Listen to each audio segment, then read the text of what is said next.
ಈಗ ಸಭಾನಾಯಕರು ಮುಖ್ಯಮಂತ್ರಿಯವರು ನೂತನ ಸಚಿವರನ್ನು ಪರಿಚಯಿಸತಕ್ಕಂಥ ಕಾರ್ಯಕ್ರಮ. ಅಧ್ಯಕ್ಷರೇ,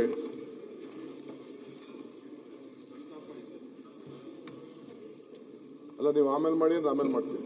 ಸಂತಾಪ ಮಾಡೋದು ಒಳ್ಳೇದು ಫಸ್ಟ್. ಅಲ್ಲ ನಂತರ ಮಾಡಿ ಅಲ್ಲಲ್ಲ ಪ್ರತಿ ವಿಧಾನಸಭೆಯಲ್ಲೂ ಮೊದಲು ಯಾವುದೇ ಕಲಾಪ ತಗೊಂಡ್ರೆ ಸಂತಾಪ ಮಾಡುವಂತದ್ದು ಪದ್ಧತಿ. ಹೊಸ ಪದ್ಧತಿಗೆ ಇದು ಅಲ್ಲಲ್ಲ, ಅದಕ್ಕೆ ಅವಕಾಶ ಇದೆಯಲ್ಲ ಆಮೇಲೆ ಇರ್ಲಿ ಬಿಡಿ ಅಧ್ಯಕ್ಷರೇ. ಅಲ್ಲ ಸಂತಾಪ ಆದ್ಮೇಲೆ ಅಧ್ಯಕ್ಷ ಸಭೆ ಅಡ್ಜರ್ನ್ ಹೊಸದಾಗಿ ಅಲ್ಲ ಒಂದೇ ನಿಮಿಷ ಅಧ್ಯಕ್ಷರೇ, ಮಂತ್ರಿಗಳು ಹೊಸದಾಗಿ ಆಗ್ತಾ ಇದ್ದಾರೆ. ಸಂತಾಪದಲ್ಲಿ ಮಂತ್ರಿಗಳು ಹೊಸ ಪರಿಚಯ ಸರಿ ಇರಲ್ಲ, ಅದು ಬೇರೆ. ಅದು ಅವ್ರಿಗೆ ಹಬ್ಬ. ಅದು ಇಲ್ಲಿ ಸಂತಾಪ ಒಂದ್ ಕಡೆ ನೀವು ಮಾಡಿ ಅವ್ರನ್ನ ಪರಿಚಯ ಇದು ಸರಿ ಇರಲ್ಲ ನೋಡಿ ಸರ್. ಅಲ್ಲ ಸಂತಾಪ ಸೋಮವಾರ ಮಾಡಿ ಬೇಕಾದ್ರೆ ಸೂಚನೆ ಇದಾದ್ಮೇಲೆ ಮಾಡಿ. ಸಂತಾಪ ಫಸ್ಟ್ ತಗೊಳ್ಳಿ ದಯವಿಟ್ಟು. ವಿರೋಧ ಪಕ್ಷ ನಾಯಕರಿಗೆ ಸಂತಾಪ ಸೂಚನೆ ಮಂಡನೆ ಮಾಡಿದ್ರೆ ತದನಂತರ ಆತ್ಮಕ್ಕೆ ಶಾಂತಿಯನ್ನು ಕೋರಿ ಅರ್ಜೆಂಟ್ ಏನಿಲ್ಲಲ್ಲ, ನಾಳೆ ಮಾಡಿ ಏನಂತೆ. ಈ ಸಂತಾಪ ಅವೆರಡು ಮಿಕ್ಸ್ ಮಾಡಬೇಡಿ.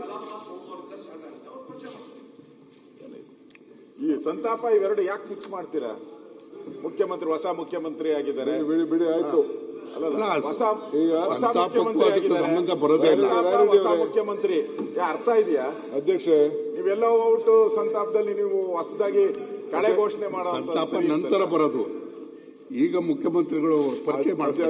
ಅಧ್ಯಕ್ಷ ಹೌಸ್ ಇನ್ ಫುಲ್ ಫಾರಂ. ಅಲ್ಲಲ್ಲ, we will respect their sentiments. ಆಯ್ತು ಬಿಡಿ ರಾಯರೆಡ್ಡಿ ಅವರೇ, ಆಯ್ತು. ವಿರೋಧ ಪಕ್ಷದ ನಾಯಕರು ಹೇಳದ್ನ ನಾವು ಕೇಳೋಣ, ನಾಳೆನೇ ಮಾಡೋಣ, ನೋ ಪ್ರಾಬ್ಲಮ್. ಏನ್ ತೊಂದರೆ ಇಲ್ಲ. ಈಗ ಆಯ್ತು, ತಾವ್ ಹೇಳ್ದಂಗೆ ಸಂತಾಪ ತೆಗೆದುಕೊಳ್ಳೋಣ.